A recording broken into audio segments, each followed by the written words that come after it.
Good afternoon, everyone. Hey, Welcome. Kyle. Welcome back, Julia. Hang on.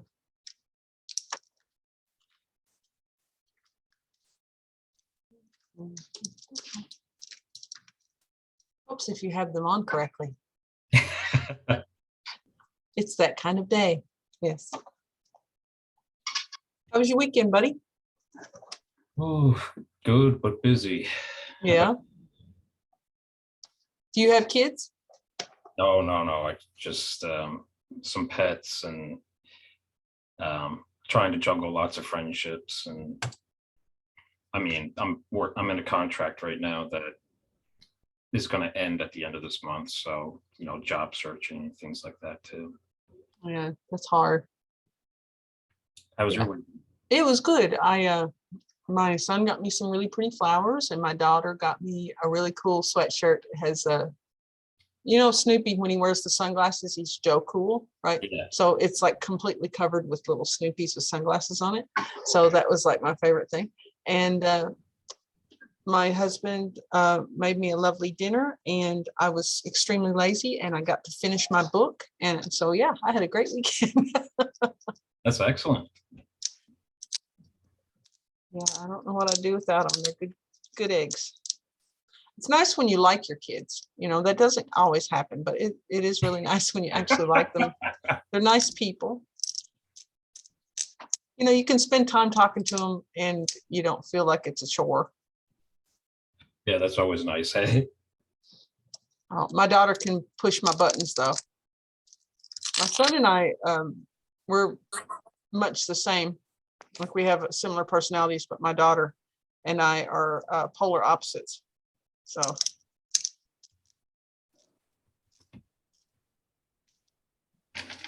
I feel like you're bound to have at least one child who's like completely different than you are. Yes. Like my brother and I were only a year apart, and we couldn't be any different. Like he's complete outdoorsman and likes to work with his hands on like all these various side projects around his house. And I could be content just, reading a book on a Sunday or. Yeah. Yeah, my kids are I should have named them chalk and cheese because they are exactly the opposite. They are so different. Yeah. But that's part of the fun of being a parent. Your kids are like a box of chocolates. You never know what you're going to get. I'll be joining my brother. I call them my little genetic experiment.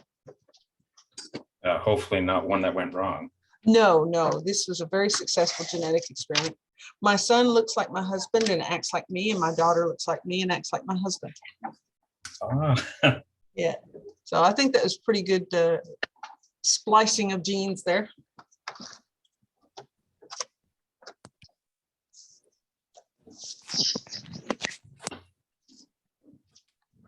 Hello, Stephanie. Hello, everyone. Nathan and Christina will be there in just a jiffy. Okay. Oh. Hi. Big class. Kyle.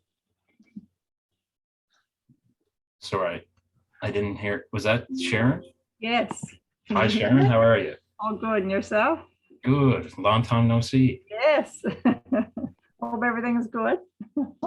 Rex. Oh, Yeah. John, You sorry. complain? I have a request, actually, John. I know it's a terrible. That was everything with Life Unlimited. While you're going, so Here we are. hang all the arrangements. It's myself here and Gloria and Linda's going to be joining us. There's 3 of us today. Okay. Amanda said if she's going to throw it out, I can have it.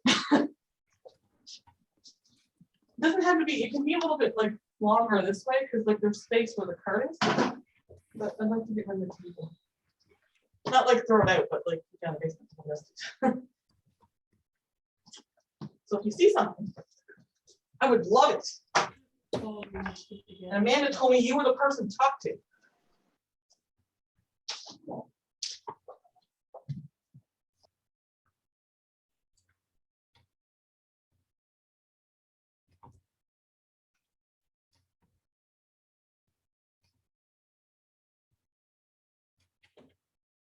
Okay, we're going to get started in a couple minutes. So if you'd like to grab a coffee or some water or something beforehand, you got a couple minutes to do so.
Trying to get a place on all that.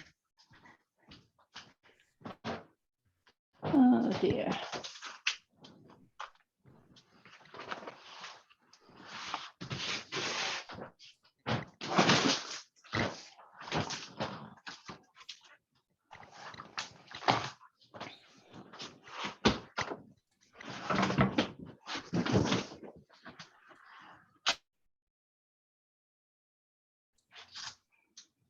Sorry, everyone. I just muted everyone, but feel free to unmute at any time.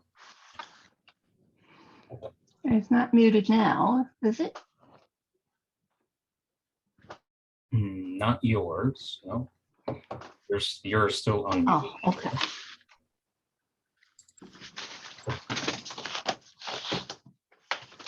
Well, I'm not very organized. Sorry. No, it's okay. I'm just going to get started with this little intro. So Okay. don't worry if you need to take notes or anything. I think I got some room now.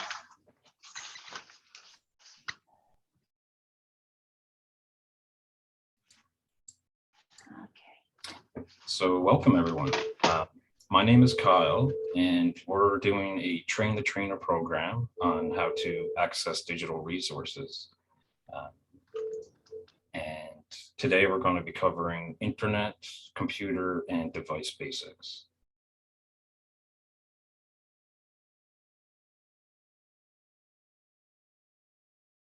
So who are we? We are actually a nonprofit organization, Community Sector Council of Newfoundland and Labrador. And we're focused on making Newfoundland and Labrador a prosperous and inclusive province. So sometimes that means we work in collaboration with like governments and other nonprofit organizations to implement new policies. But other times that means we actually create our own programs, and Techno Tutors was one such program created with the Community Sector Council. And all of those resources are what I'm going to be offering to you today after the session once I send them via email. But I'd like to send a special thank you to United Way because they helped fund this train the trainer opportunity. And without them, these resources would probably be lost on the CSC website with no one able to access them. Just some notes before we get started. So the meeting is being recorded. Just gonna double check on that.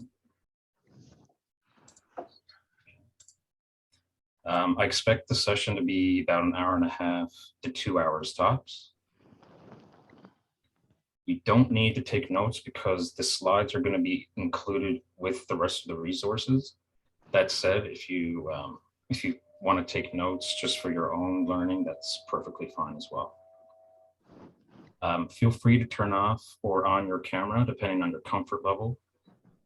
Just know that Zoom has a mute feature, and I may mute your mics depending on background noise, as well as trying to keep your privacy. We will have time for questions at various points, so please be patient. That said, you can enter your questions into the chat at any time, and I'll get to them as soon as possible. And otherwise, Zoom has a raise hand feature, or you can just unmute and yell my name, and I'll be able to answer your question as soon as possible.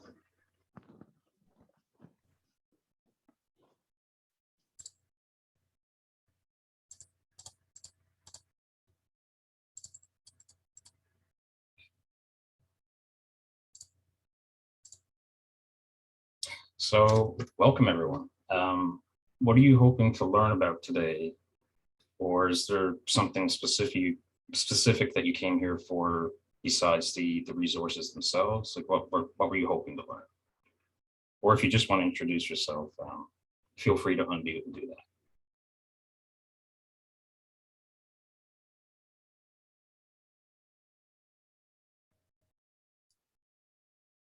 that.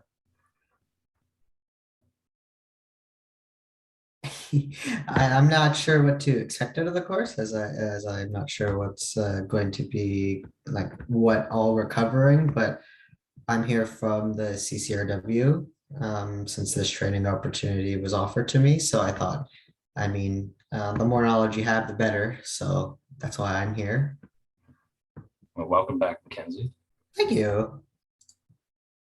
We're here from the Red Leaf Center, Life Unlimited for Older Adults in Springdale. It's myself, Sharon Pele, Linda Brett, and Gloria Shepherd.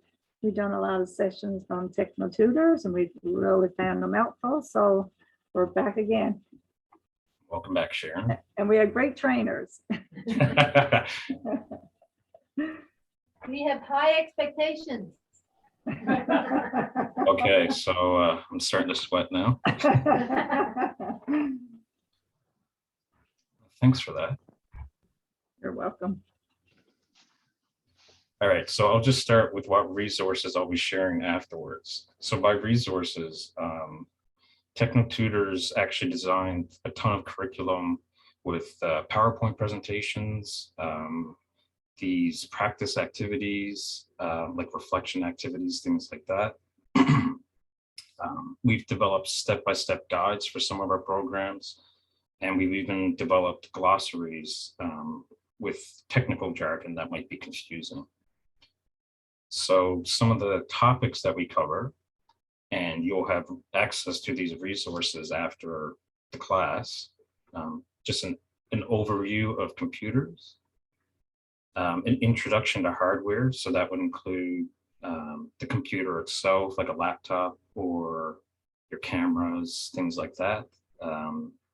Peripherals like your mouse and keyboard. Smartphones introduction, as well as a smartwatches introduction. Tablet basics, and this is actually a 3-part class, everything from connecting to Wi-Fi to downloading specific communication apps and apps like Spotify, like for multimedia. In searching the internet, so if you are looking for some hints and tips for how to perform like a Google search and make it a little bit more concise, that will be included. Understanding applications, understanding the cloud, and understanding digital communication. So out of these 4 topics, I'm about to launch a poll. So computer basics, A, understanding applications, searching the internet, or understanding the cloud. Which one of these 4 topics interests you the most?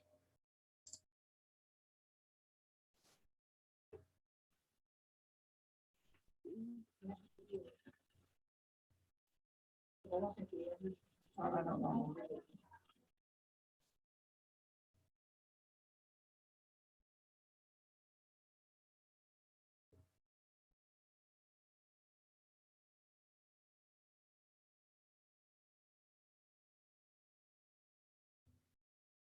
Okay, I'll end the poll there. So it seems most people want to learn about the cloud today, but we got a couple answers for computer basics and understanding applications. Okay.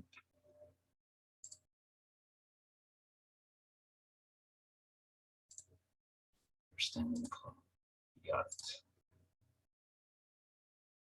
So today's agenda, I'm going to cover some of the most frequent questions we got with Techno Tutors so that you can become better equipped when you're teaching your own curriculum on questions that you might expect from learners. You'll also get an idea of my teaching style so that hopefully you can kind of implement some of our own ideas into your own curriculum as well. We're going to be doing a comparison between devices, connecting to the internet, searching for and downloading applications, how to perform a concise internet search. We will be going over the cloud, so it's a good thing that I've included that part. And some common digital communication terms is what we'll finish with before we get into the tips on teaching and facilitating sessions that we with Techno Tutors have learned the hard way. So we'll start with section 1, computers, apps, and the internet. So one frequent question we get is, what computer should I buy? And this is a loaded question, and there's no one answer fits all. But essentially, most computers are actually very similar. But the main difference between them all is going to be the operating system they use. Is anyone unfamiliar with what an operating system is?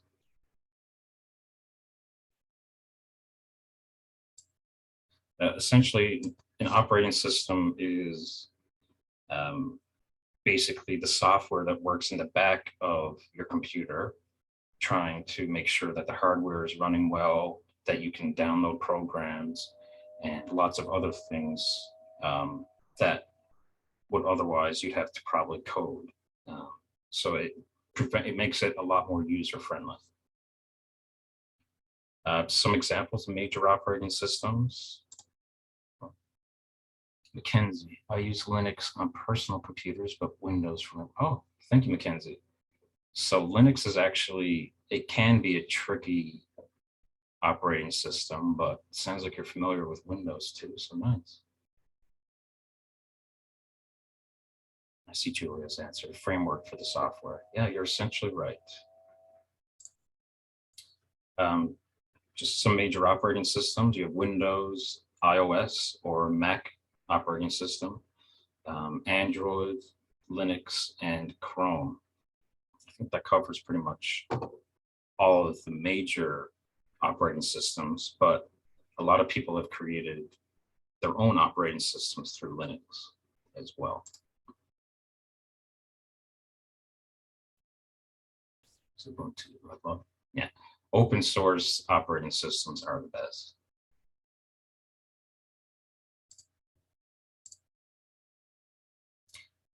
Some comparisons between different devices. So when you're trying to recommend what kind of device for someone to buy, one of the biggest factors is going to be price. So with laptops or desktops, you're looking at a medium to high price range, $500 to $700. Though if you're looking for a higher end laptop or desktop that's able to do like video editing and gaming and things like that, then you're looking at over $1,000. So they can get quite expensive. With tablets, you're looking at generally probably the cheapest option. They're roughly $250 to $700. And if you're looking at a tablet that's over $700, it's likely an iPad Pro. So something that your average user is not going to need.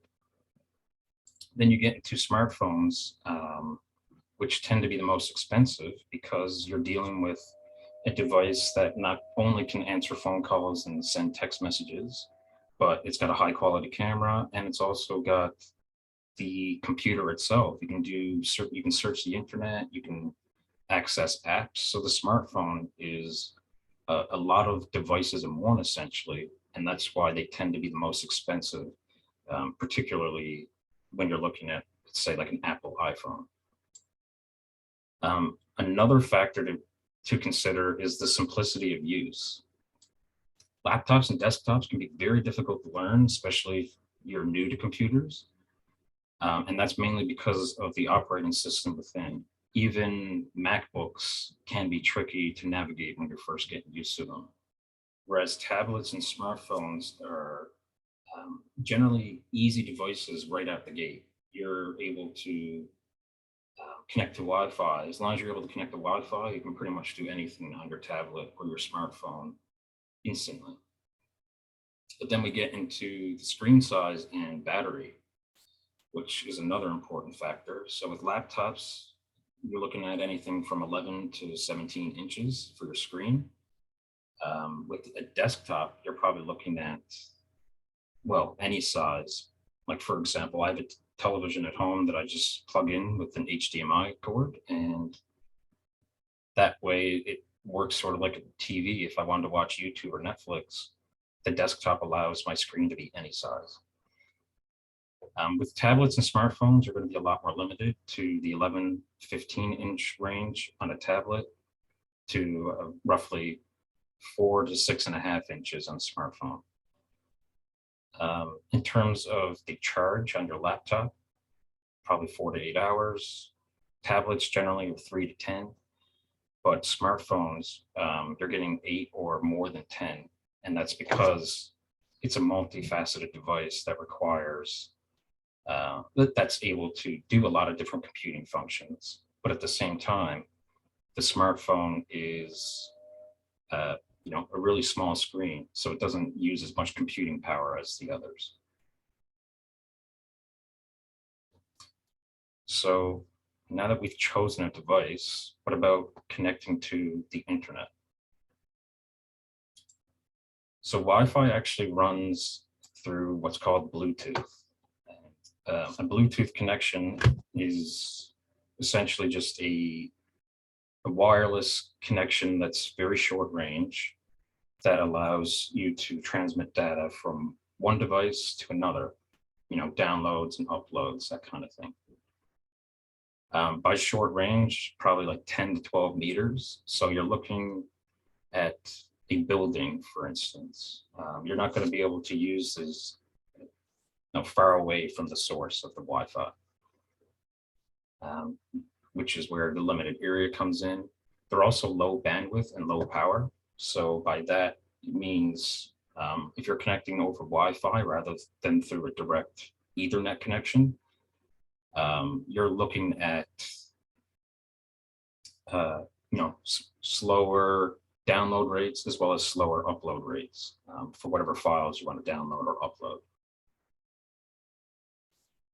The key thing to remember with Wi-Fi is that they're usually indoors. So if you purchase a plan at home, you can get it throughout your entire house. A library, like your local library, will likely have Wi-Fi, and many different restaurants like Tim Hortons and McDonald's also offer free Wi-Fi. As far as I know, even Metrobus has Wi-Fi. So you're on a mobile vehicle that essentially allows you Wi-Fi for your entire trip. Data works a bit differently than Wi-Fi. Typically, that's going to be run through a cell network. So if you don't have a SIM card, you're not going to be able to access data. It's part of the cell phone package. So generally, if you want, let's say, 2 gigs of data or more, you're going to be paying a lot of money in addition to your cell phone plan cost just to get that extra data. And essentially that is available anywhere that there's cell service. So if you're stuck out in the woods somewhere, as long as there's a cell tower within range, you're going to be able to access this data. Whereas Wi-Fi doesn't have any capabilities anywhere close to that.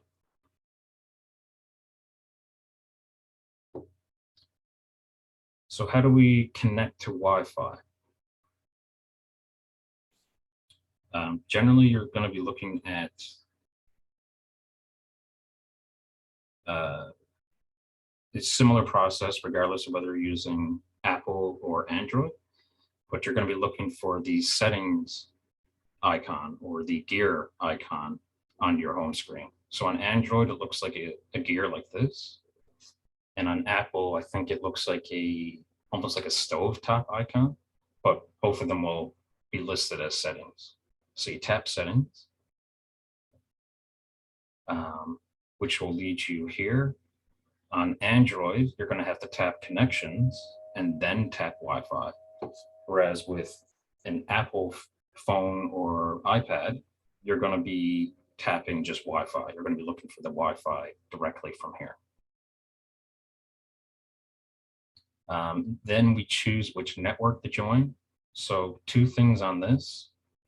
First, with the CSC, you can see that there's 4 full bars on this network compared to the rest of them, and it's listed at the top. So that means it's the strongest connection, and the reason it's the strongest connection is likely because you're closest to that router, the router that's giving you that Wi-Fi access. The other thing to keep in mind here is that little lock symbol that you see. That lock symbol means that you have to type in a password in order to access Wi-Fi. So once I have the password, I type that in, and then I would just tap connect. Wait a few seconds, and then you're going to be connected to Wi-Fi. On a laptop, it works very similarly, except you're going to be bypassing a couple of steps. So again, we're looking for that Wi-Fi symbol, which generally is going to be in the bottom right corner of your screen, though I think on Macs, it might appear in the top right instead. Same process as a phone or tablet, looking for Wi-Fi, but the key difference here is how we connect up here. So you might also be looking for this globe icon, and that means you haven't connected to Wi-Fi yet with your computer in that location. But for connecting to Wi-Fi, if you've already connected to another network elsewhere, we're just going to tap this arrow here, which says Manage Wi-Fi Connections. Any questions on Wi-Fi or data before we continue?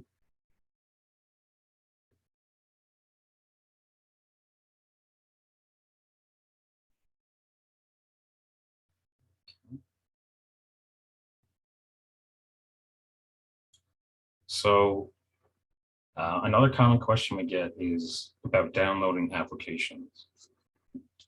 Generally, there's going to be two locations for you to download an app. If you're using an iPad or an iPhone, you're going to be downloading things from the Apple App Store. Whereas if you're using an Android smartphone or tablet, for example, LG, Samsung, Huawei, any of those types of brands, you're going to be going with the Google Play Store instead. So whichever icon you have should be on your home screen, and you're going to tap that to open the store. And you're going to look for this magnifying glass icon at the top of your screen. It may also be on the bottom of your screen, depending on what type of device you're using. But here you see magnifying glass, and right next to it says search for apps. So let's say I wanted to look for Outlook. Well, I would tap here, and then I would just start typing in my text. They also have a voice mode. So if you have one of those AI assistants activated on your phone, like Siri, then you could actually just hold that down and speak your text, and it will search for the app that way. After that, we're going to type in our text and tap the magnifying glass at the bottom right corner here, or it may even just say search, but either of those will be what you're looking for in order to start searching for an app.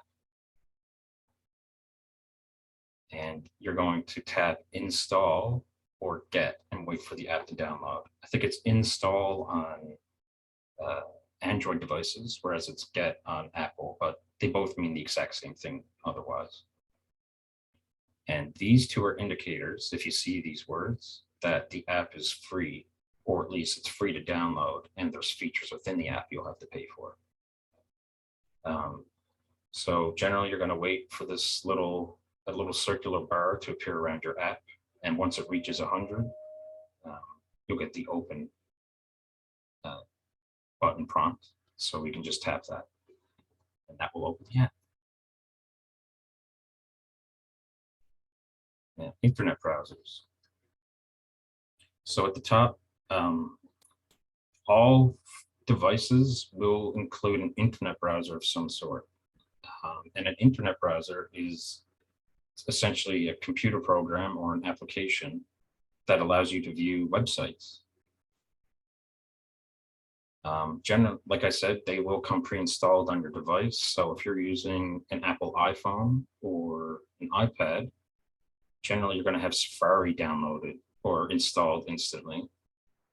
Whereas if you're using an Android phone or tablet, you're going to have Google Chrome pre-installed.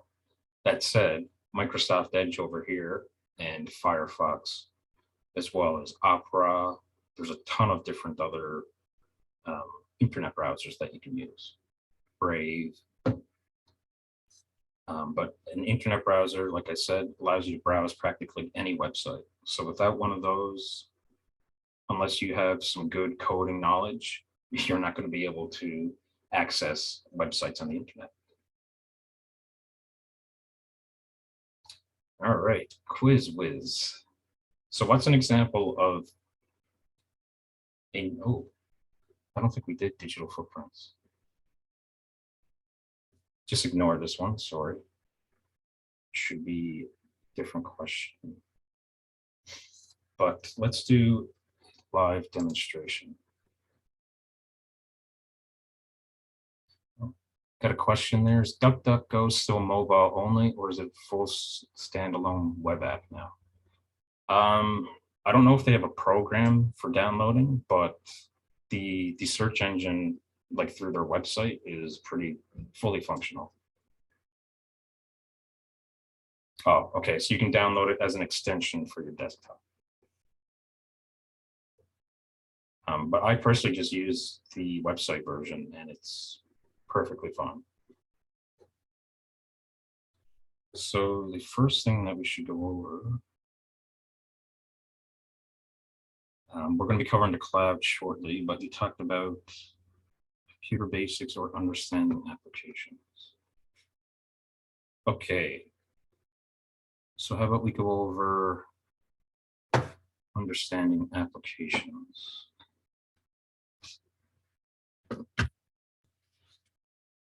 Just give me 1 minute.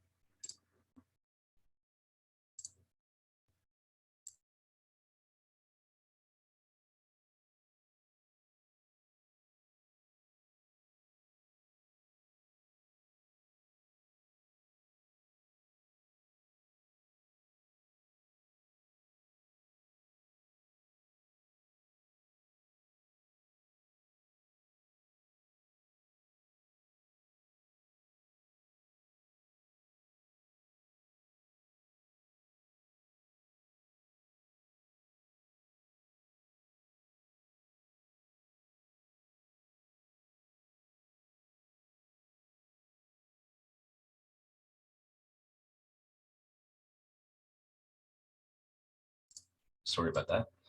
Before we get started, are there any applications you'd like me to attempt to install or take a look at?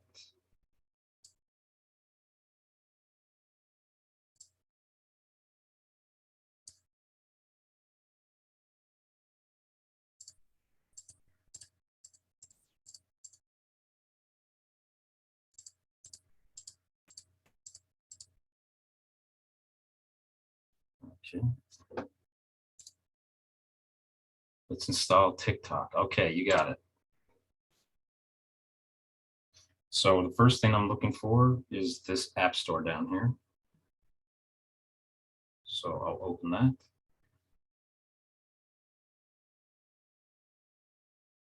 that.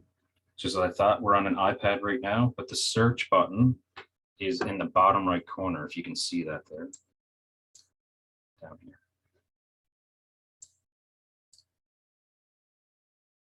So I'll just tap up there. Now I want to type in TikTok and then search. So,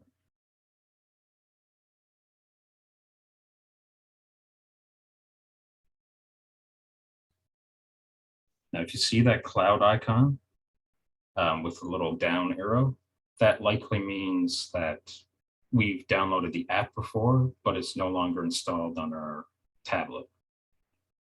If it says get or open, or if it says get, it means we can download the app, but we haven't installed it before. And if it says open, it means we currently have the app installed. So go back up. Okay, TikTok's about halfway done. So we'll just leave that for a few seconds.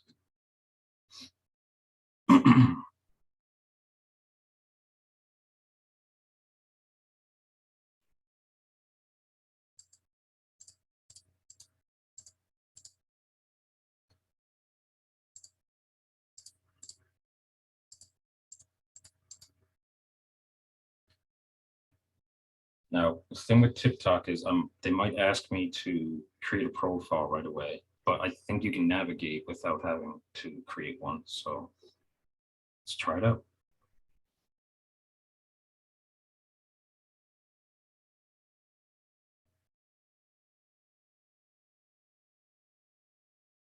Standard terms of service and privacy policy, sure.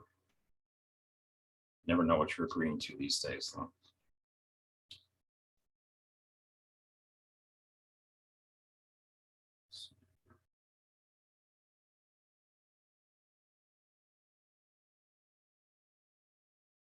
All right, I got one more. Let's say I only have one more category. Someone shout a category for me to choose.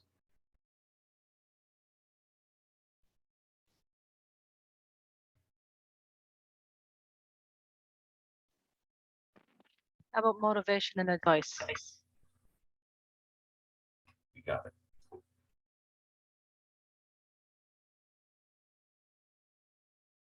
Videos are personalized for you based on what you watch, like, and share.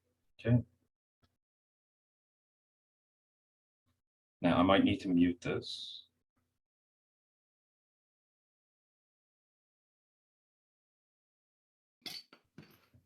I'm begging you. Give the man a rest? Okay. So as you can see, if I just slide my finger up, My money don't it allows me work for me to because view the next video, whereas if I slide my finger down, it allows me to view the previous one. Yes, TikTok wants me to that. I'm begging you. But you So I can create my own profile, but for that I'd have to create an account. There's my inbox button. Again, if I had an account, discover. So this is how we would view users across the world. Let's say I wanted to look for a specific term. Now, the cats of TikTok.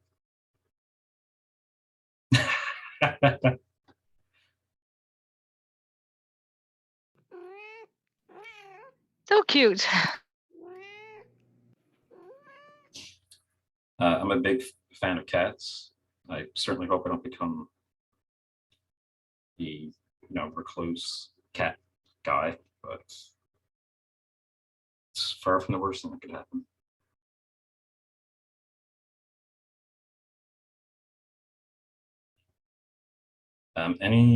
Give me another search term that you'd be interested in looking up on TikTok, maybe.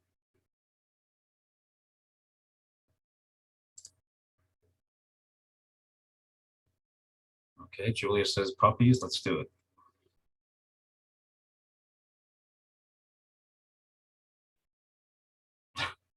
Oh my God.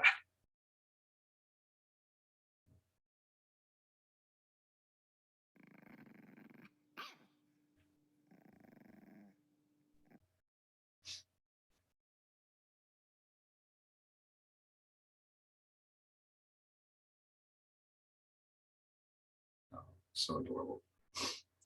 With this, we can go users, videos. So users here allows me to follow any particular person. And because I typed in puppies, they're showing me things that are related to my search term. Same with videos, sounds. Because you can use sounds if you're creating TikTok videos. If you wanted to go live, apparently there's a couple of live videos with puppies right now. And then hashtags, if you're looking for hashtags to add to your own post, for instance, you could look at some common hashtags with puppies.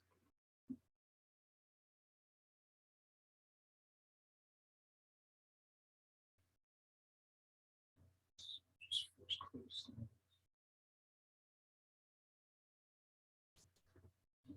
that. Thanks.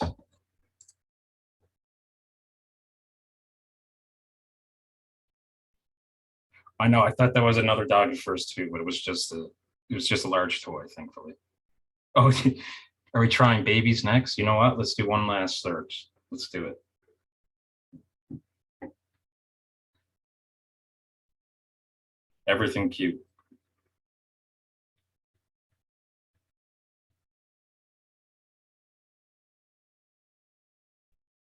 Now there are actually users related to babies.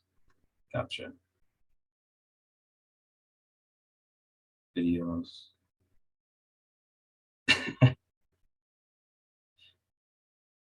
Cute.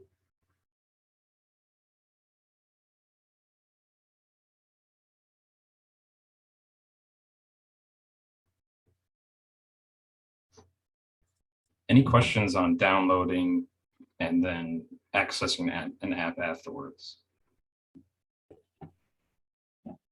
Hi, Linda here. Hello, Linda. Hi. This is sort of on point, but not exactly. I understand, like when doing Zoom, how to, share your screen and do, bring up a presentation. But right now you're doing a live demonstration. Can you just verbally tell me how you're doing that? How I'm doing a live demonstration with a tablet, for instance. Yeah, that would be fine. Yeah. So let me come. Okay. So if I swipe from this this top right corner here. Oh.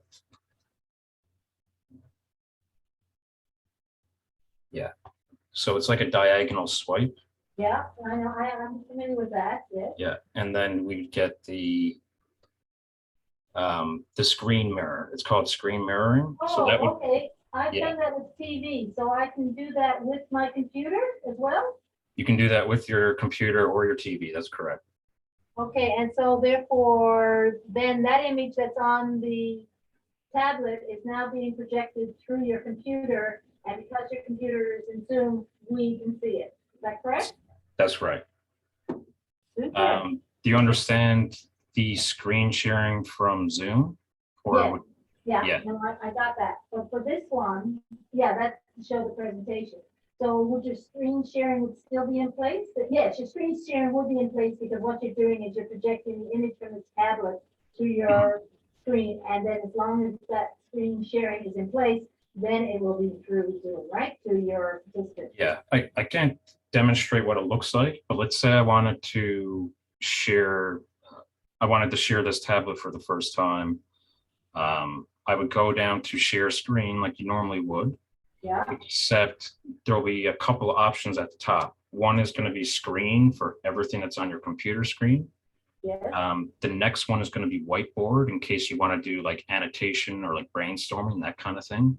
But yes. the third one to the right is going to be iPad or iPhone. So you're not able to cast an Android tablet or an Android smartphone. But as long as you have an iPad or an iPhone, you can cast them same way I was showing you there with that. With the mirroring. Yeah. Okay, thank you very much. I wasn't sure how you guys, because I know you've been doing it ever since the beginning. I mean, most of your sessions have included live demonstrations, so I wasn't sure how you were doing. Okay, perfect. Well, it's good you got the question in while you still could, hey? We're gonna try to get whatever we can out of you guys.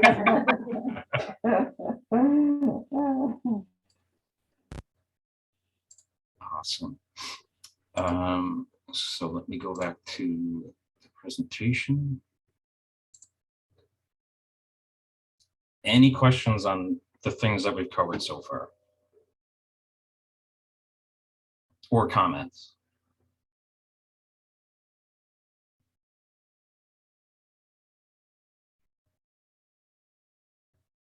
That's okay. Silence is always the most common answer, we say. Oh. Thank you for showing us cute cat videos. No problem, Mackenzie. If you have more questions on TikTok, we can actually go over that in the fourth presentation, social media and employment tools.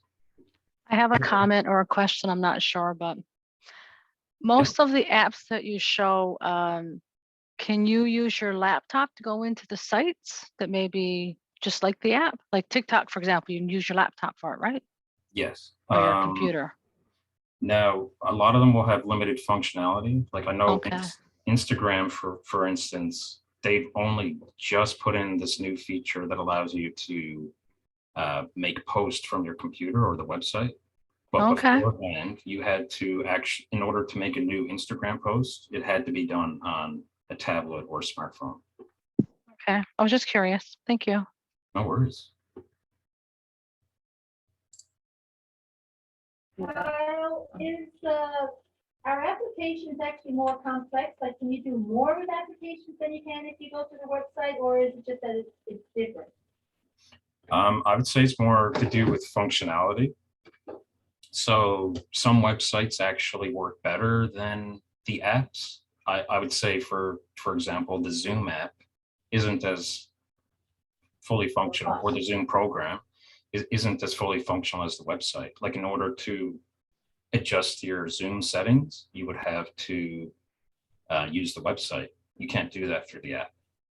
Whereas with the website, you can also do pretty much everything else that you can do through Zoom, except for the meeting itself. But you need the program for that. Generally, programs and apps are the more fully functional versions, but it's based on functionality. If your app is better represented through tapping, or it's like easier to navigate, then likely it's going to be better on your tablet or smartphone. If you're doing something that's like a drawing program, then it's probably not going to be, it's not going to work as well on your tablet or smartphone unless you have one of those stylus pens. So it's based on what kind of criteria you're working with. If it's a drawing program, you might want to use the website because you can draw a little bit easier with a fine-tuned mouse rather than a trackpad or your finger. But I'd say it's worth trying out both, depending on what platform you want to use. Yeah, so become familiar and decide what works best for you. Yeah. If you have one of those stylus pens with your iPad, for instance, I'd probably stick almost exclusively to apps if possible.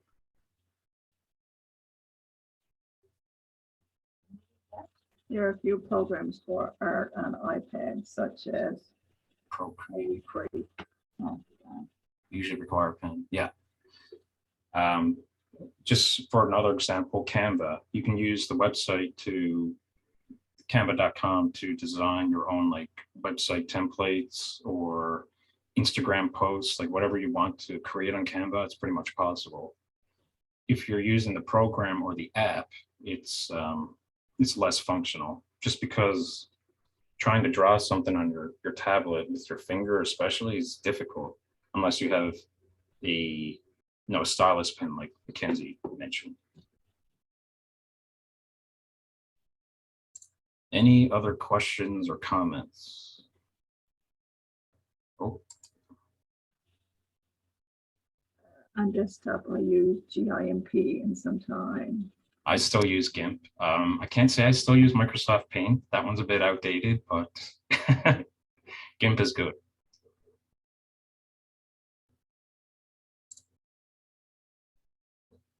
Oh.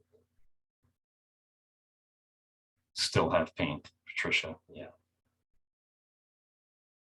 I think they have a new version of Paint that's more 3D, so you can create three-dimensional drawings and graphics and stuff like that. Let's take a break. Does 10 minutes sound good to everyone?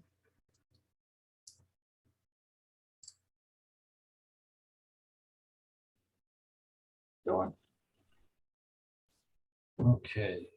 So we'll return at 2:59, 3 o'clock, doesn't matter.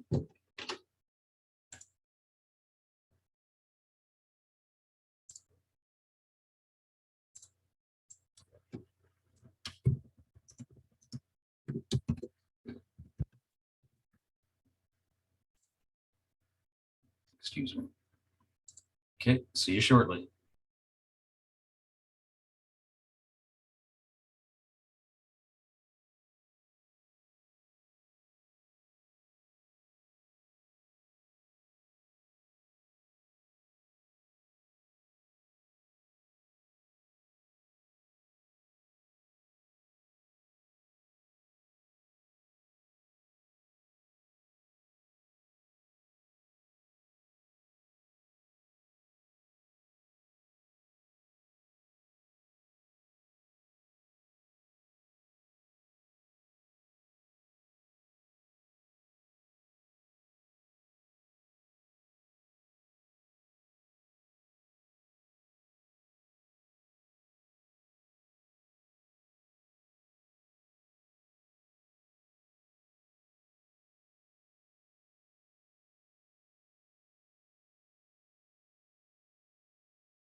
All right, I'll give just another minute for people to cycle back.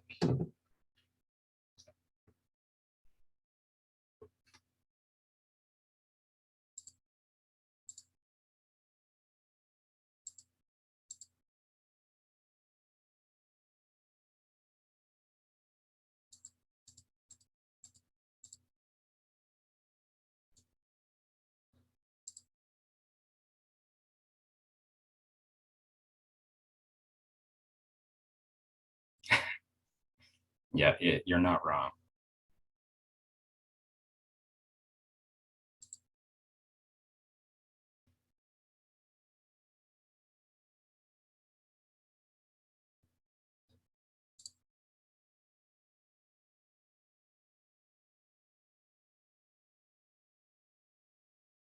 Yeah, we're the only part of the province or part of Canada that has this exclusive 30-minute time zone. It's super weird. But there's a lot of weird things about Newfoundland, so.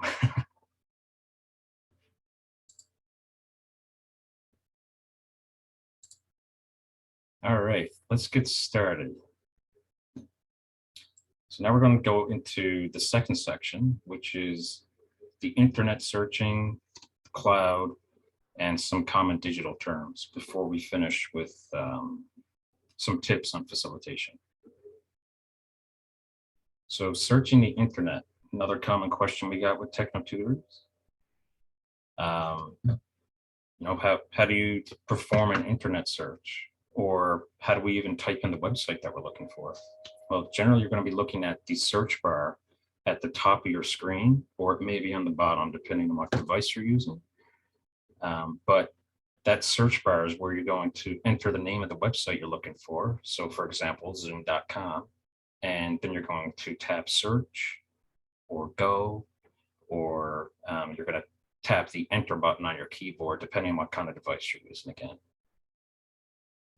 But what if you don't know the name of a website? So in those cases, it might be better to perform an internet search. And a couple of the three of the most common internet searches today are Bing, DuckDuckGo, and Google. So I just have this video here. Let me know if you can't hear the audio for whatever reason.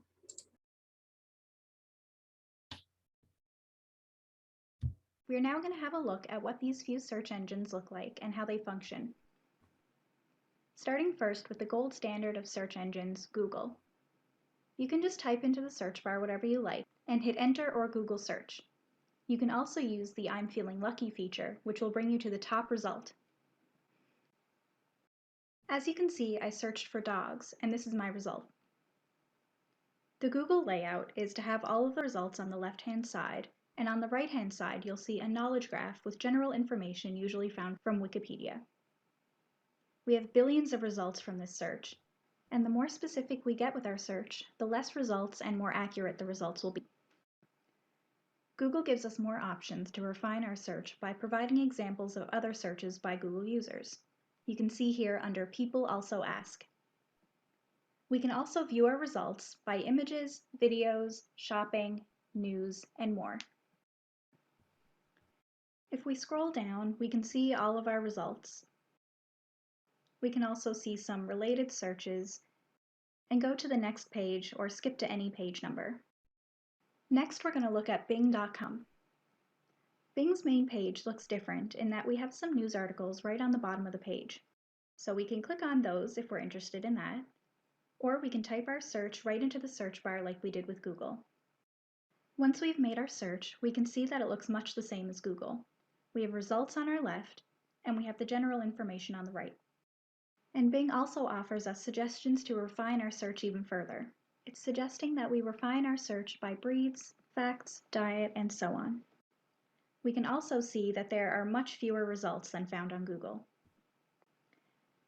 And if we scroll down, it looks very similar again. We'll now go to DuckDuckGo.com. The unique thing about DuckDuckGo.com is that it will not track any of your searches to be used for ads or to be stored in your computer history. Very similar to the others again, but you don't see a number of results. Again, you can also view your search results as images, videos, news, and more. We're now going to look at using YouTube as a search engine. You're able to make a lot of searches here, much as you would on the other search engines, but the only results you're going to find are videos. This can be especially helpful when you're looking for visual information instead of text. You can use this one, for example, if you want to find out how to make a recipe, or maybe you're searching for music. And those are the main search engines out there that you can use to find information on a wide variety of topics.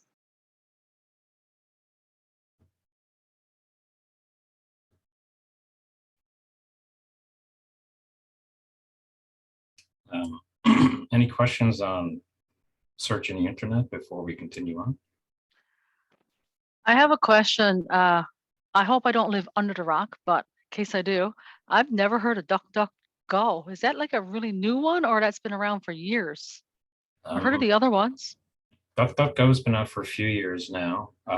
What I I've will never- say is, it, like Kylie had mentioned in the video, essentially it's identical to Google in many ways, except that it protects your privacy features. I like it. I'm going to try it. Thank you. But oh, no worries. Well, Yeah. I will say there is one problem, and that's I mean, you're dealing with a staff of probably like 3 or 4 people with DuckDuckGo, whereas Google, you could potentially have millions of different staff members working on how to get better internet results. But it can be overwhelming too. That's And true. is it Mackenzie just said it doesn't come pre-installed, so a lot of people don't know about it. And I guess that's what it is, right? But I like to try a variety of search engines, because Bing even got its, wonderful things. But that's what we're here to do. We're here to learn and share, and you're definitely sharing, and I'm learning. Thank you. One thing I will say about Bing and Google is they do save your information. So I always bring up the example of, if I wanted to go camping one weekend and I was looking for camping spots in Newfoundland, and let's say I did a Google search on that,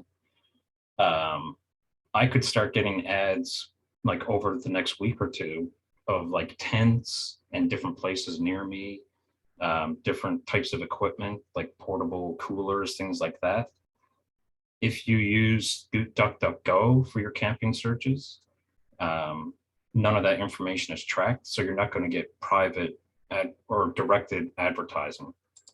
Well, that's really good to know. But I also find that when you use Google, and I guess Bing, but I'm not that knowledgeable on it, but I'm knowledgeable enough that it tracks when you go to a different device. And I'm like, you know what? I just did that on another device, and you're tracking me over here. So it's almost like if you use that DuckDuckGo, yeah, it might be a little more challenging, but it might be something to really think about. Anyway, thank you. I see you got a question in your chat, so I can't wait till you get to that one. I'm not sure if you want to add to this, but what about advanced search commands such as quoting words? Actually, I was planning on, here, I'm going to do a new share.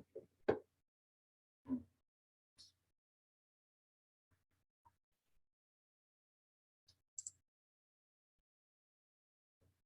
try that one.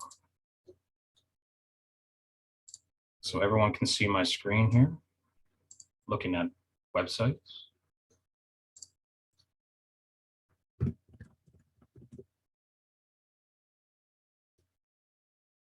So let's say,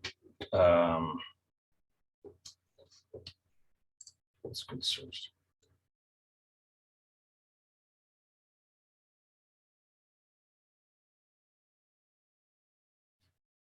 Just one moment before I get to Mackenzie's comment there. So let's say I was looking for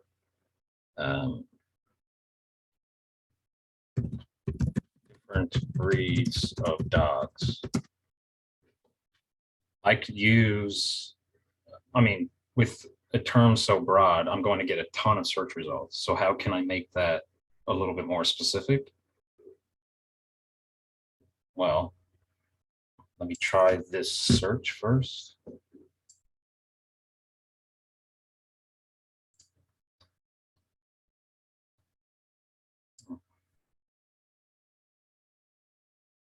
Okay, So I'm getting a ton of results, but let's say I wanted to make it a bit more specific.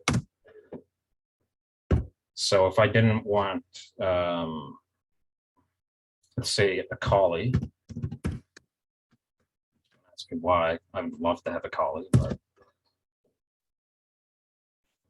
So this here, this little minus sign is actually called a minus operator.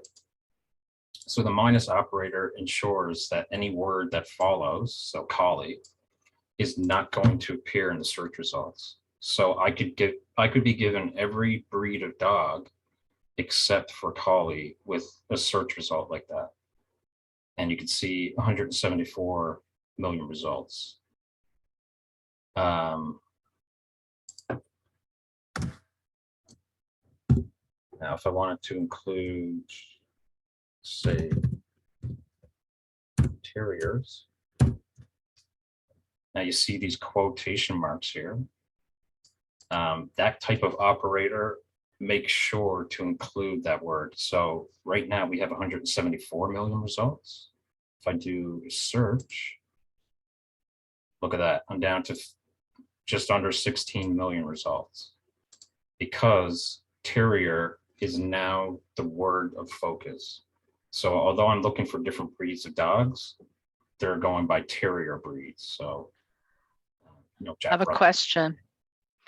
When you put in those minuses and quotations, are there things like about spaces? Like you got the minus right next to the C. So if you put in a space, would something different happen? Yeah, if I was to put a space in here, I'm pretty sure it would void the entire collie statement. In order for the minus operator to work, it has to be right after. But let's test it out.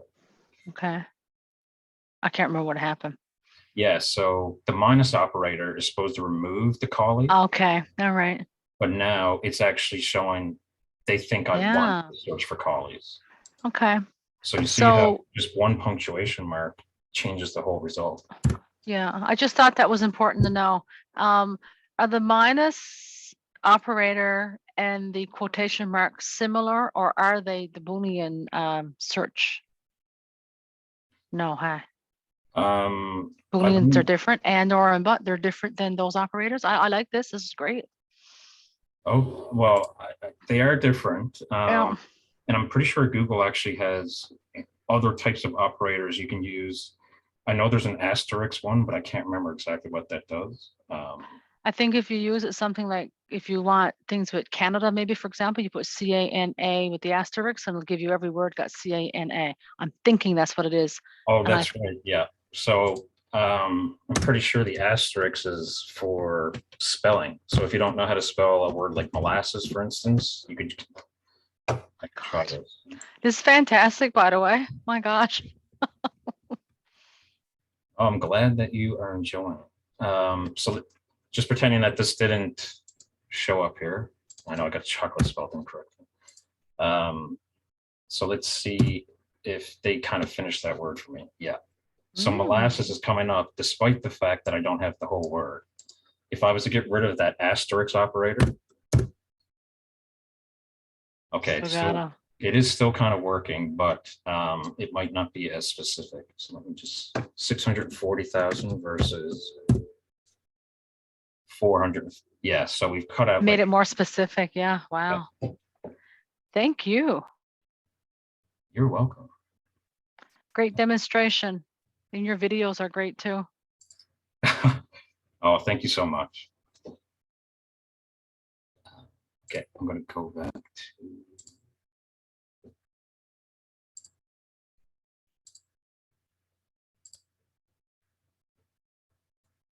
Oh, sorry, I forgot there was Mackenzie. I didn't know this stuff earlier. Searches are usually just hyper specific when I type in a search. That's how I actually did my Google searches before I came to this job. There was a couple of things I've learned through digital literacy as well. That's a good tip, Travis. Travis says if you Google search operators, you're going to find a lot of different operators that you can use. Those were 3 that we were just covering there, but there's more than those. And just there are other little tricks, like if you type in weather in Google, it doesn't need to know your location. It'll just go with your local weather based on location services and things like that.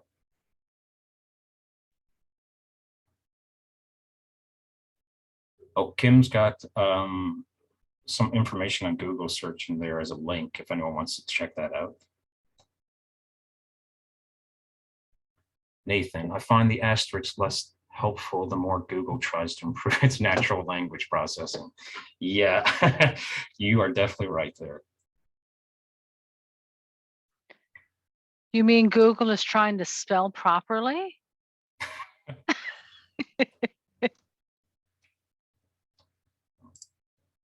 Okay, now we're getting into the sort of the trickiest topic, but also a lot simpler than you'd think. So the cloud. So the cloud has many different services and uses. You may have heard of cloud storage or file storage, which allows you to back up your files or your images or videos, like anything that you own can be backed up to one of these storage services so that if you ever lose your computer or your smartphone, then you have those files backed up securely on a different website or different storage service. But there are other types of cloud services as well. For example, communication tools. Oh, Mackenzie, you can also enable safe search mode on Google to help prevent things you might not want to see showing up in images. Yes, that's true. Or you can use an incognito tab to make sure that your searches aren't saved at the end. Like once you close that incognito tab or private tab, it deletes all of your search history that you made on that tab. That said, if you remember, we went over TikTok earlier with the iPad. TikTok is actually an example of a communication tool that's completely reliant on the cloud, or I should say social media tool. So without the cloud, we wouldn't be able to access the thousands, maybe millions of videos that are available on these different platforms. Facebook, you wouldn't be able to access all of these different profiles, things like that. With communication tools, we're using Zoom right now. Without the cloud, we wouldn't be able to converse back and forth because all of this information is being processed on stronger computers than our own. One thing to keep in mind, though, is the cloud is not literally in the sky, but cloud services are actually stored and maintained on what are called servers or server farms. And those server farms can be halfway across the world. There's some in Ireland. There's a couple in the United States. I think there's one in Ohio. And I believe there might be another one in Denmark. And there's also tons of other cloud services. Like I'm sure China has their own. Yeah, there are a lot of huge server farms in Europe, Kinsey says. Like I said, servers can be located anywhere in the world, but it's basically just giving you the storage necessary as well as the computer capabilities to be able to access all of these different services without causing so much without being so resource intensive on your own computer. Are there any free clouds or you got to pay for them? We're actually about to get into that. So good question. Files can be saved to the cloud on one device and retrieved on another. So what I mean by that is, let's say you have an iPad and an Android smartphone. You've taken photos with your smartphone, but you want them on your iPad. How would you do that? Well, you could upload all of your photos to Google Photos, for instance, because that would come with your Android Google phone. And with your iPad, you can download Google Photos and then download all of your pictures because it's not stored on your phone exactly. It's stored on a cloud storage service, another computer. So we'll go over some cloud storage comparisons now. Apple iCloud versus Google Drive and Dropbox. These are three of the biggest cloud storage providers. So I would also like to add Microsoft OneDrive to that mix. So you are actually given a free option with all four of those major cloud storage services. So you don't necessarily have to pay for the storage that you want to use. The only issue is you're only given basic storage plans. So with iCloud, you're looking at a limit of 5 gigabytes for free. Google Drive's got the maximum here with 15 gigabytes for free, whereas Dropbox only gives you 2 gigabytes for free. And OneDrive will also give you 5 gigabytes for free. So it's pretty similar to Apple. In terms of paid plans, you're looking at what's called a lifetime subscription service. So in order to access these files in the future, you have to pay month to month to month, or else you're not going to be able to access them once your subscription runs out. They won't be deleted, but you won't be able to access them anymore. So we're looking at $1.29 a month with Apple iCloud, $2.79 or $28 a year with Google Drive. So basically saving on 2 months, 2 months free, or $12.99 a month with Dropbox. That one is super expensive, but it's down to the paid storage is the reason. You're given 2 terabytes, which is, I think, 2,028 gigabytes. It's a lot of storage. So anything that you'd want to keep backed up with Dropbox, that's more for like server mainframes at your office, where you have a ton of different computers uploading files that you want saved. That's where Dropbox would be a good option. For a personal user, I always recommend iCloud, Google Drive, or OneDrive, depending on your preferences. With paid storage on Apple, you're getting like 50 gigabytes, whereas your paid storage on Google, you're getting 100. No matter which option you go with, all the photos in your collection, all of the documents, things like that, as long as they're not large video files, you'll be able to store a lot of things on the cloud before your storage runs out, even with just 5 gigabytes. Any questions on that before we get into these digital communication terms? This is probably an unfair question, but a lot of us have iPhones. We take pictures on iPhones, and then they are automatically sent to the iCloud. And so we very quickly run out of space. So, you can manage that by deleting or putting it over somewhere else, an external or whatever. But is there any easy way to take my pictures that are on my iPhone and get them into the Google Drive? I mean, technically you could upload them all at once, and I could probably even show you how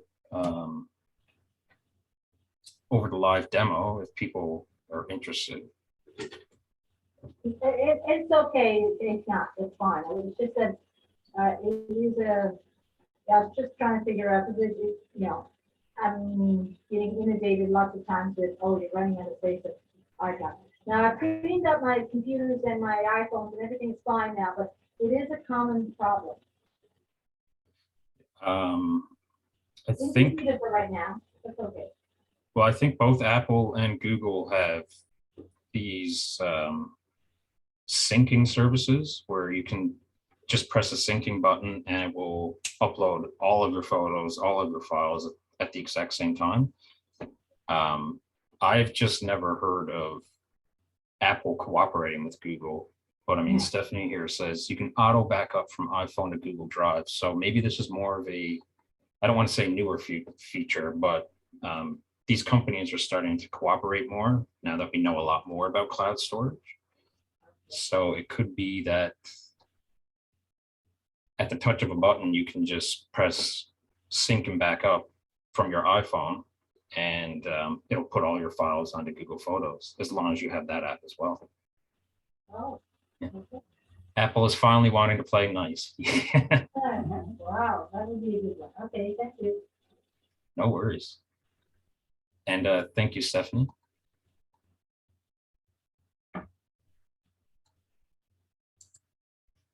All right, now we'll get into some common digital communication terms. So WYD, what are you doing? IDK, I don't know.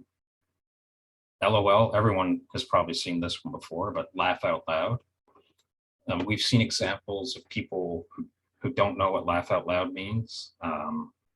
For instance, this woman was texting her son, LOL, like your grandfather just passed away, LOL. He's like, what do you think LOL means? She's like, lots of love. So, no, it's laugh out loud. And she had already sent it to all of her friends. So just something to be wary of. You're going to want to know the most basic digital communication terms before you try to use them. Yeah, lots of love. BRB, be right back. G2G, got to go. JK, just kidding. If you ever see that W/, it's with, and there's a similar one for without, W/O. This one I haven't seen before, but it is apparently a little bit more common on forums and stuff, like Reddit. So that's whatever. MSG is just short for message. BTW, by the way. PPL, people. On my way, OMW. Or this one I've seen is very common, in my opinion, or in my honest opinion, in my humble opinion, IMHO. WYA, what are you at? Yep, that one's there. Now we get into more trickier terms. Some of these are more common on forums and blogs, particularly on this page. But ICYMI, in case you missed it, troll. So troll is basically any person who's posting to annoy or anger you. And there's a common saying that's don't feed the trolls. That just means ignore them or block them. If you give ammunition to a troll, they're going to use it and continue to post and anger you. So don't feed the trolls. TBH, to be honest. Noob with many different spellings. It's essentially means you're a newbie, new to something. DAE, these are very common to start a sentence. Like, does anyone else like hockey? Or does anyone else think Frodo looks weird in Lord of the Rings? Or, you know, it could be anything. AMA, these you'll usually see on Reddit, and it stands for Ask Me Anything. So you'll see actors like David Duchovny or Gillian Anderson. They start these AMAs, Ask Me Any Question, and it allows their fans to get you know, an inside view of who these people are. ELI 5, explain like I'm 5. FTFY is fix that for you. And DM is direct message. Does anyone know what a meme is? Or would you like to hazard trying to define it?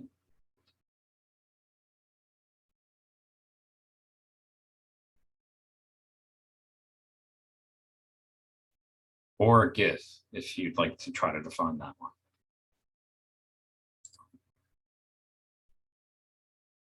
A meme, funny or satire, image or video. It's pretty good.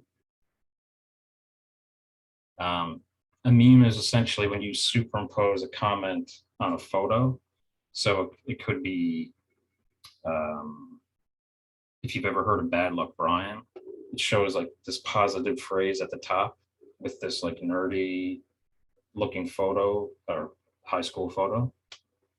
And then on the bottom, it gives the punchline. But memes are generally meant for humor.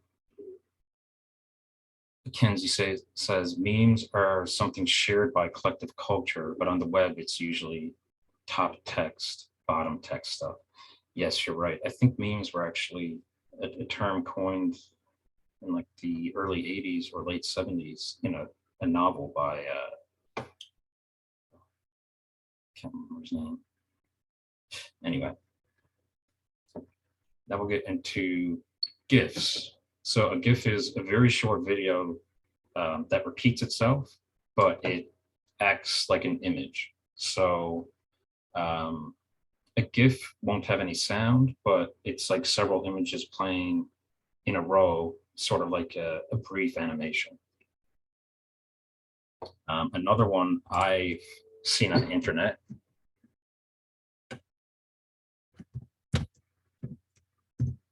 Anyone want to hazard a guess on what the one I just typed in the chat means?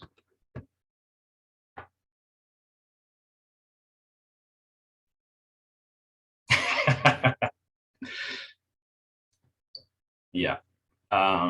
So I would actually create these comments on YouTube, you know, if I was arguing with someone way back in the day, I would see that comment too long didn't read after writing like this super lengthy post. And if anything, that's just more aggravating. It's like, oh my God, why'd I write that comment for?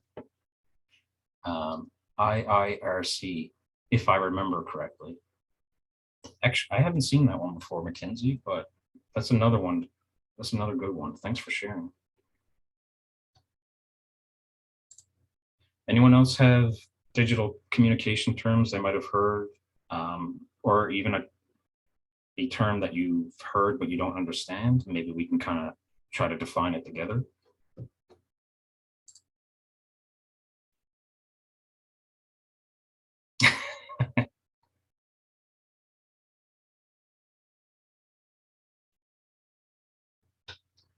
Tone indicators. Can you elaborate on that, Nathan?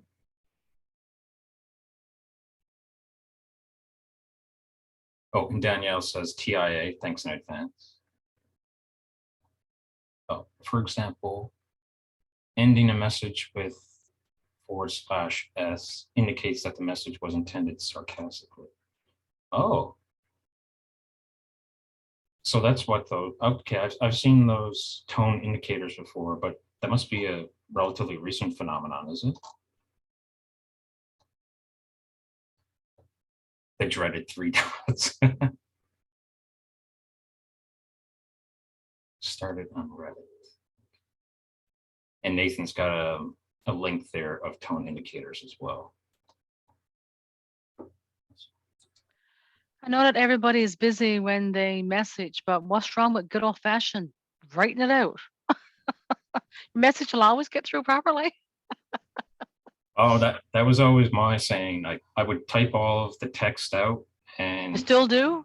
people think you're nuts when you do it. Yeah, I know. It's like you have to use these acronyms or you're going to get left behind with technology, it seems. Well, I guess I'm not hip. But you know, you take the time to write this very long text. This just was coming to my mind now, and someone responds with 3 little words, 3 little letters or whatever. And I'm thinking like 26 letters in the alphabet. Couldn't you just put them all together and make words? 100%. I completely agree. WYD, what you doing? WDYM, what do you mean? These are all great. Thanks, guys. I'm a big believer in proper words, sentence, and grammar. My friends hate it. Oh, that's the other thing. Sometimes it's good to incorporate your own writing style. So if you like to write with proper grammar, I wouldn't try using these communication terms just because a lot of other people are using them. If anything, it's just good to have all of these communication terms in case you come across them and you don't understand them. How do you respond? I do really like "Don't Feed the Trolls" though. That's pretty good.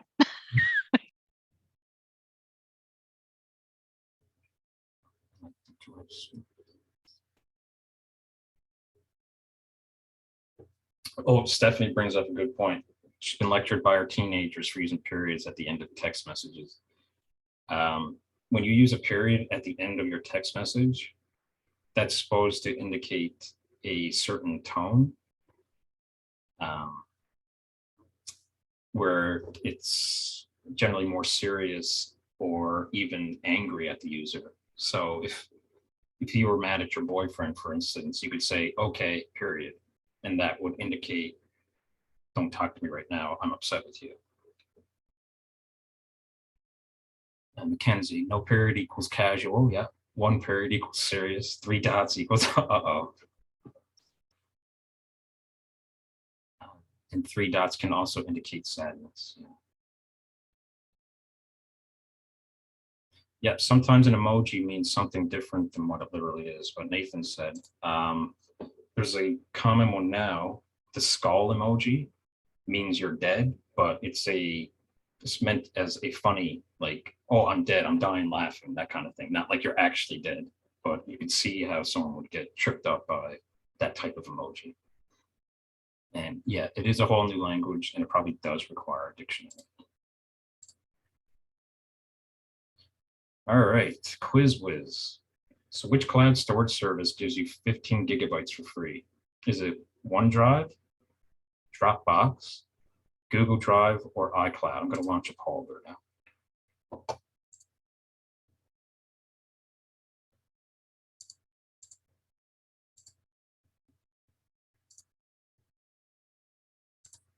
Here we go.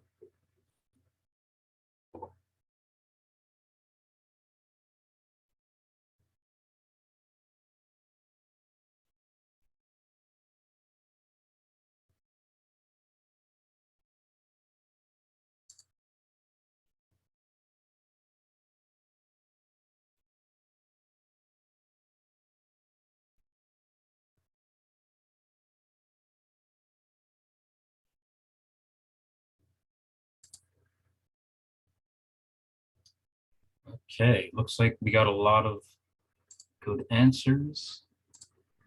The answer to this one is actually Google Drive. Google Drive gives you 15 gigabytes for free, whereas OneDrive and iCloud only give you 5 gigabytes for free, and Dropbox only gives you 2 gigabytes for free.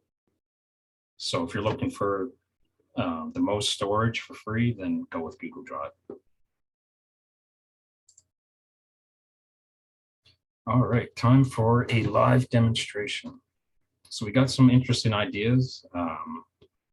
Some people want to cover emojis. Other people wanted to learn about the cloud. So let's start with the cloud, I guess. Is there a specific service you'd like to cover, like OneDrive maybe, or what more about the cloud would you like me to go over, I guess? Are most clouds the same principle of storage? What do you mean by that, Patricia? Like you can pretty well use them all the same when you are putting images or files in them. Yes. You upload.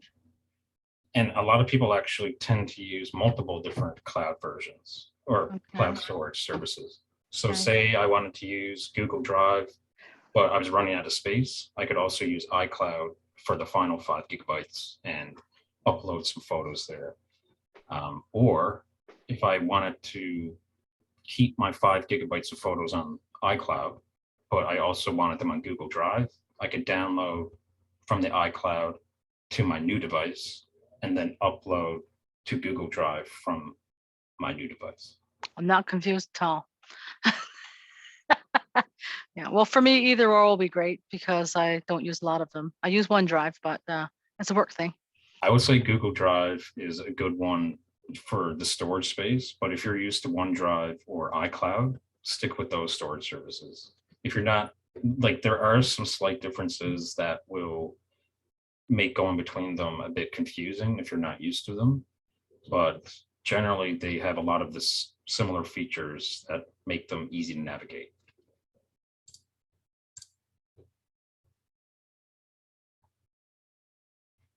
Okay. Okay, Linda.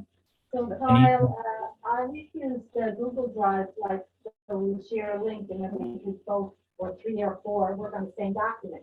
And that works really well. Can you do the same thing with iCloud for that?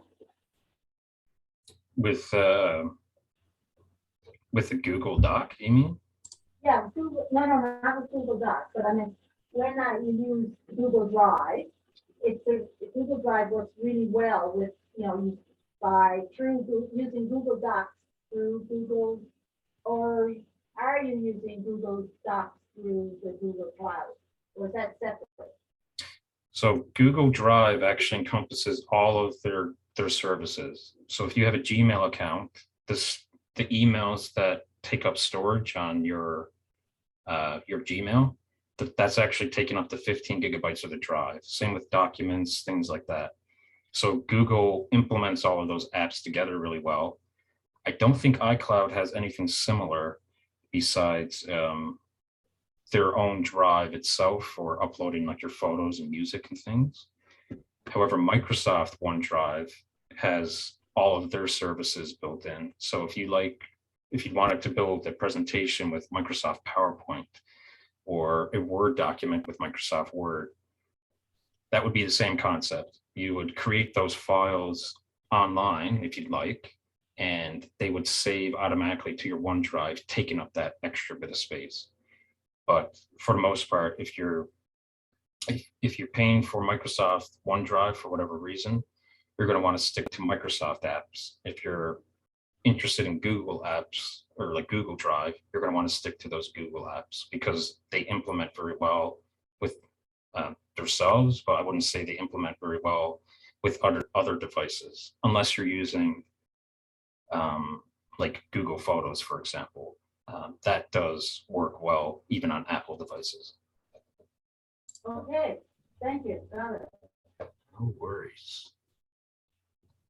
So it's not so it could be quite common to use all your documents and all of the apps that are with Google Drive for your documents and that kind of stuff, and your photos with iCloud. But You people can. use both, yeah. You could use both. Where Google actually has Google Photos, and this is where Microsoft differs, whereas Microsoft doesn't have a photo equivalent of Google Photos. So in those kinds of cases, you would actually need a Google account or an iCloud account in order to back up your images the way you'd want them to, or to edit them. But yeah, generally, if you have an Android device and it comes with all those Google apps, then you're going to want to stick to those Google apps. If you're a Microsoft user on your laptop, then you might want to stick to Microsoft programs. Okay, got it, thank you. No worries. Mackenzie actually brought up an interesting idea. Would anyone like to go over some emojis and what they mean? That might be good for a final demo.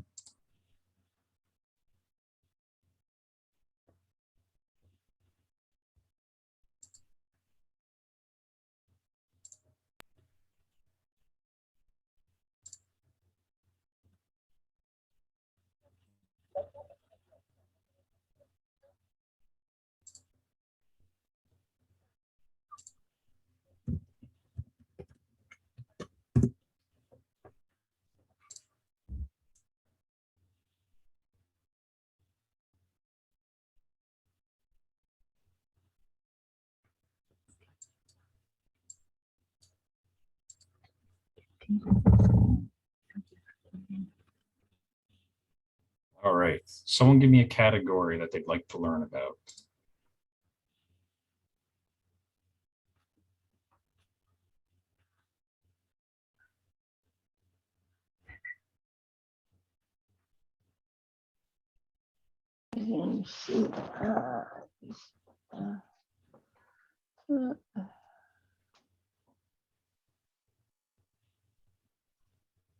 I'll just stick with smileys and people.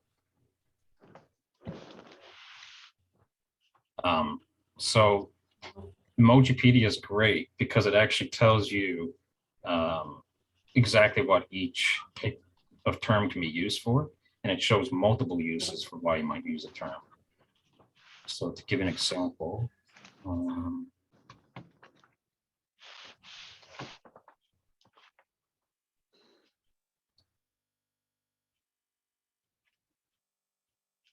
Let's go with smirking face.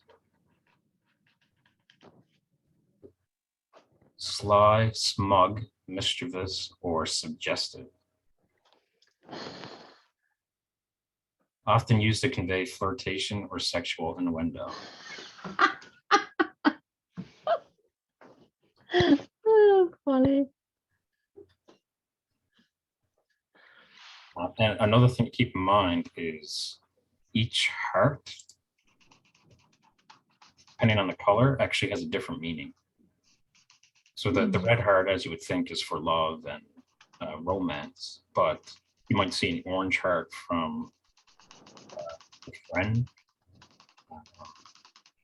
And there's also the black heart or a broken heart. That one's self-explanatory, but there's different emojis for pretty much everything. So we'll just go back to symbols. And we'll look at the green heart. Green heart. Okay. It's meant to reference a Korean boy band. Okay, never shown with beads of sweat on an orange and pink heart. Previous versions of Android. So this one's actually very specific. How about with black heart? A heart shaded completely black, morbidity, sorrow, or a form of dark humor. So Emojipedia is actually great. I'm wondering if I can find that skull symbol. Just to show you. There we go. So the skull emoji, large black eye sockets, commonly expresses figurative death, dying from extreme laughter, frustration, or affection. So not as simple as it might look. Let's try traveling places.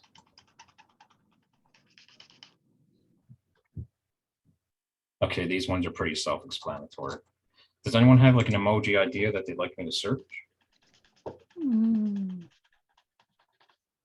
Oh, someone put in the food category, so I should choose that.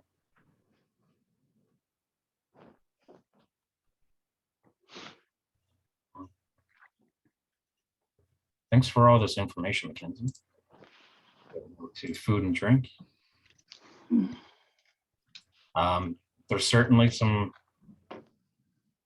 of these choices here have double meanings. The eggplant, for example, I'm not going to click on that one. Or the peach. Good choice, Kyle. Good choice.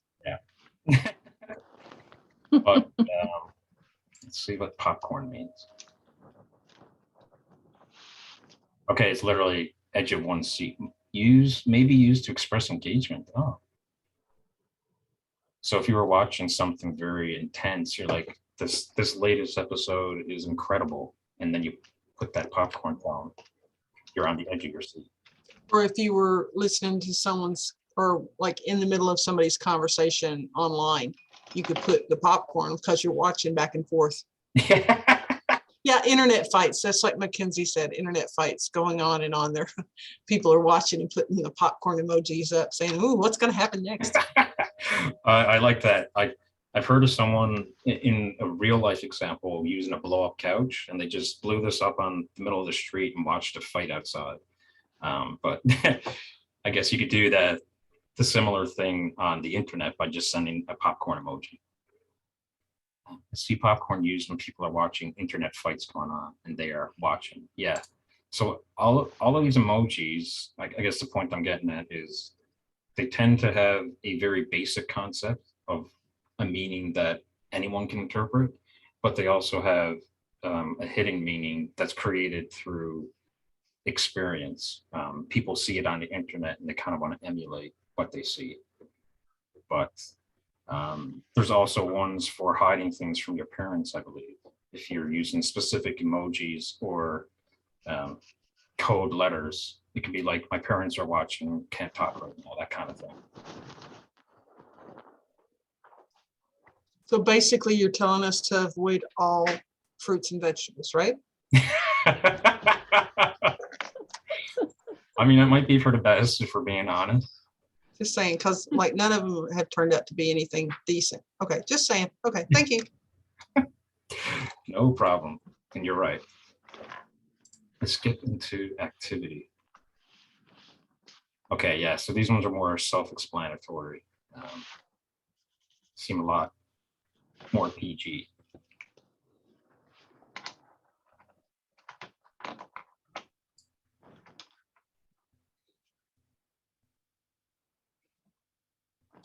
Literally just what it means. Oh, a bike ride.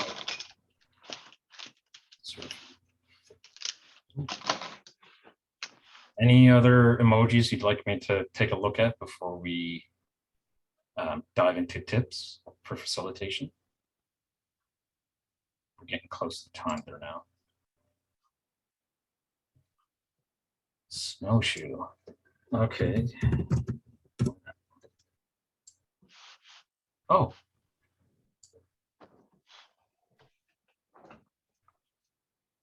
Yeah, I don't see the snowshoe there, unfortunately.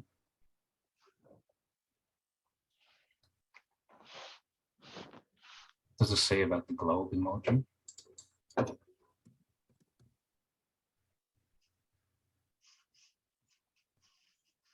Oh, they all have different meanings depending on which part of the globe they're showing, which makes sense, but usually you only see, for us, the North American one.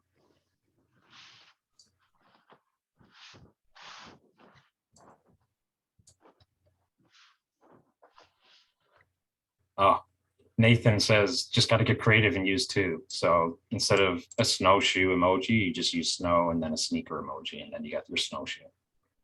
It's clever. I like it.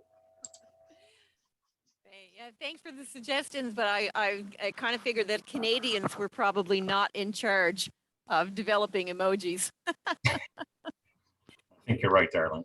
Yeah. Anyway, Kyle, I just popped in to say hi to everybody and to thank them for participating and encourage them to tell other people about our series. And hopefully everybody's looking forward to their certificates, etc. The Community Sector Council is always trying to come up with the right kind of teaching and learning for people in the community, and closing the digital divide has been a huge issue for us with techno tutors for the last little while. So we're delighted that Kyle has been able to stay with us and get this train the trainer modules up and running. And he'll talk to you about access to them later, of course. So I just wanted to say hi. Thanks for indulging me, and hope you had a great session, and tell other people about the upcoming ones. So thanks, everybody. Bye.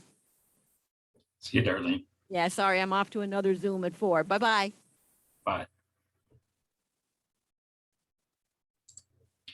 All right, let's finish with some tips. But if you have to leave early, that's perfectly okay, because I'll be sending out these. I'll send out the link with not only the resources, but also this presentation itself. Some tips on facilitating learning. We learned that hosting sessions early in the day before 4 was the best. So 10 to 12 was a great time frame because it's after that grogginess of, people getting into the office, waking up, trying to get coffees, things like that. So people are fully alert by 10 a.m., ready to learn.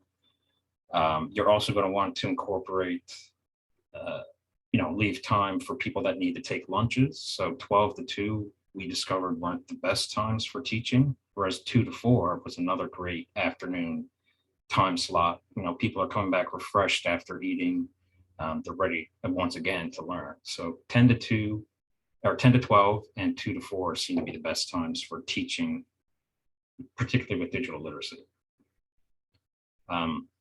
Another thing we discovered, avoid teaching on Mondays and Fridays if possible. This is because it's harder to retain important information when you're just finishing a weekend, coming back on a Monday, or when you're looking forward to the next weekend on a Friday. Oh, thank you, Julia. No worries.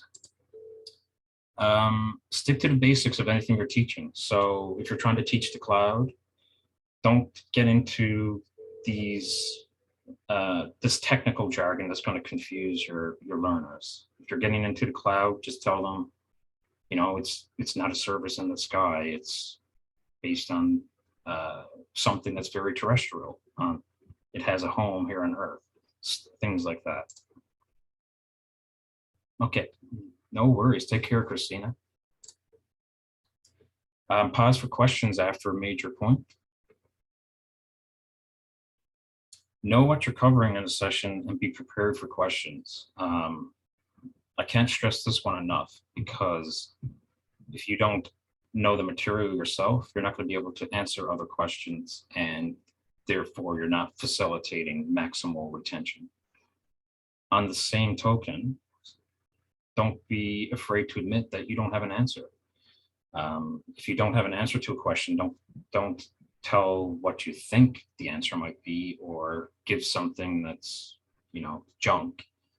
Let others chime in. Maybe if you have someone else on the meeting with you, then they could be able to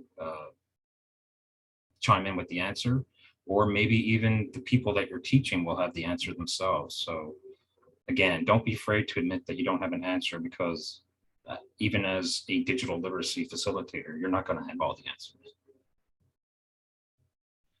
Also state what won't be covered in a session. So I always give the example of identifying fake news. This class I taught about fake news.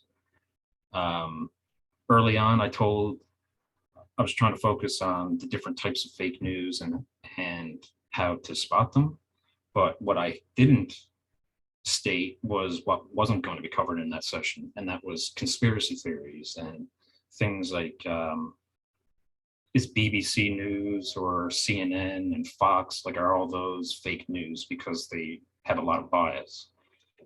Because I never introduced those topics, or I never stated what wouldn't be covered in that session, I was getting random comments of people trying to take over the session. So if you want to maintain control, the best bet is to make sure you also state what's not going to be covered. Find ways to engage your participants. So quizzing them, offering polls, performing live demonstrations like we just did, offering personal examples. If you're a great storyteller, I definitely recommend that one. Not a great storyteller myself, but that's why I'm relying on the rest of these. Encouraging everyone to speak. These are all great ways to facilitate not only the learning itself, but to make sure that your participants are walking away with this in their long-term memory. Be prepared to troubleshoot technology issues. So if you start your session 10 to 15 minutes before you start teaching, you'll be able to figure out if there's technology issues. But if you have someone backing you up, they'll be able to take over in case you can't get that internet connection working or things like that. Also be prepared to troubleshoot technical issues from your participant side. Not everyone's going to know how to use the chat feature with Zoom. So just be able to troubleshoot little things like that. People tend to learn easier through practice. So if you can offer practice activities or give homework, I guess, then that would be a great way to make sure that they are walking away with more information. Be patient and enthusiastic about the material. You may have noticed I've taken a presentation that could have been cut, let's say, taught within an hour, but by being patient and trying to fully demonstrate this material, you're going to walk away with a lot more than if I tried to rush through things. And my final tip here is to use live demonstrations over videos whenever possible. With a video, you're just listening and watching, so it's less engaging. With a live demonstration, your participants have the ability to ask questions in between or after, and it just makes for a much more engaged and retained experience. All right, so important takeaways. Computer devices are similar. though they have specific exclusive features, as we talked about with the operating systems and how those differ. Connecting to the internet on any device. We went over how to find and download apps, how to perform a concise internet search with those operators, for example, basics of the cloud and some popular services, some common digital communication terms. You all managed to show me a couple actually by engaging with the chat. So thank you very much for that. And we finished with some tips on teaching and facilitating sessions. So again, all of these resources are going to be shared with you, PowerPoints, activities, and documents. I'll be sending these out likely through a OneDrive email. But computers, hardware, smartphones, and watches, tablet basics, searching the internet, understanding applications, understanding the cloud, and finally, digital communication. Any questions on anything we've covered today? Or comments? Kyle, when you say the resources that are going to be shared, is this the presentations that you did today? Or are you also going to be sharing your original presentations on all of those topics? Or are you going to be able to direct us to where we can find them on the web? I'm going to be sharing our presentations and the guides and things that TechnoTutors actually designed ourselves. So those materials, the presentations, the guides, the things that we actually worked on, that's what I'll be sending your way. I'll also be sending this presentation just for the sort of like the FAQ. These are the most frequent questions we got. So those are the ones you should brush up on the most. Okay, and I guess the other thing is, so will your materials be housed on the internet afterwards, or we will only have access? I'm just saying we, as whoever is participating in these trainer sessions, will those be the only people that will have access to resources, or does the whole wide world have access to internet access after the program with United Way has been shut down? Yeah, what we're trying to do is keep them hosted on our internal server on OneDrive. So as long as the CSC doesn't change the folders after I'm gone, you'll have access to those files and materials. That said, I would recommend, particularly with like PowerPoints that you would like to return to over and over, for those types of documents, I'd probably download those just so that you have an extra copy in a safe space. You could try uploading to Google Drive. In case everything falls apart. Yeah. It's good to have a plan B just in case plan A doesn't work out. But we do have a plan A in place, and we hope to host these materials at least for the next year or so. Okay, I just wanted, thanks, that's great. No worries. All right, so you can connect with us through the Community Sector Council website. This here is my email and my personal work cell phone.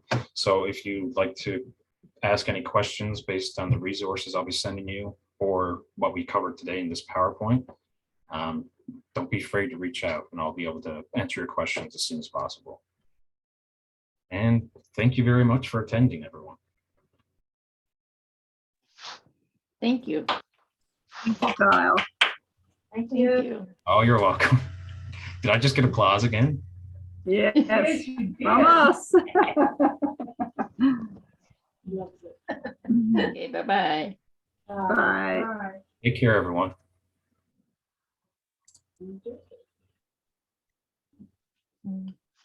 Get off now.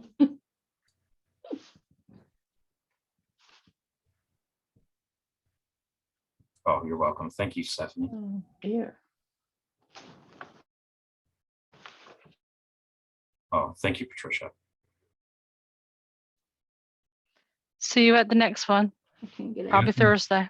Yep, see you Thursday. Take care. Till then, take care.